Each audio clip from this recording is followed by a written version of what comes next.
দেখো, এটা তোমরা দেখে নাক সিটকোতেই পারো, বলতেই পারো এটা আবার কেউ খায় নাকি, এটা কি খাওয়ার জিনিস? কিন্তু হ্যাঁ, আমি এটা খাই, আমি কিন্তু খেতে ভালোবাসি। আর আমার মতো অনেকেই আছে যারা একটুখানা মাছের তেল পেলে এক থালা ভাত আরামসে খেয়ে নেবে, আর তার মধ্যেই আমি একজন।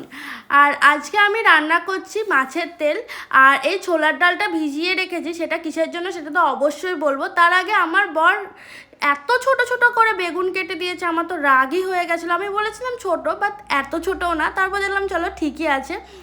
আর এই যে আমি রান্না করবো আজকে তরমুজ।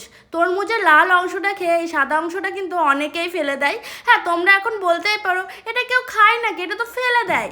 হ্যাঁ, আমিও কিন্তু আগে এটা ফেলেই দিতাম, কিন্তু আমার শ্বশুর বাড়িতে এটা খায়। আমি জানি না তোমরা ভালোভাবে নেবে না খারাপভাবে নেবে, কিন্তু প্লিজ একবার ট্রাই করে দেখো। বড়ি ভাঙা ছোলার ডাল ভিজিয়ে টমেটো দিয়ে আমি কিন্তু এটা নিরামিষই রান্না করি, আর ব্যাপক লাগে খেতে। আর তোমরা যদি এটা রেসিপি জানতে চাও আমাকে অবশ্যই কমেন্টে বলো, আমি কিন্তু নেক্সট ভিডিওতে তোমাদের রেসিপিটা জানাবো। তো চলো টাটা, আজকের মতো এইটুকুই। আবার একটা নতুন ভিডিও নিয়ে দেখা হবে, ততক্ষণ লাইক কমেন্ট সাবস্ক্রাইব করতে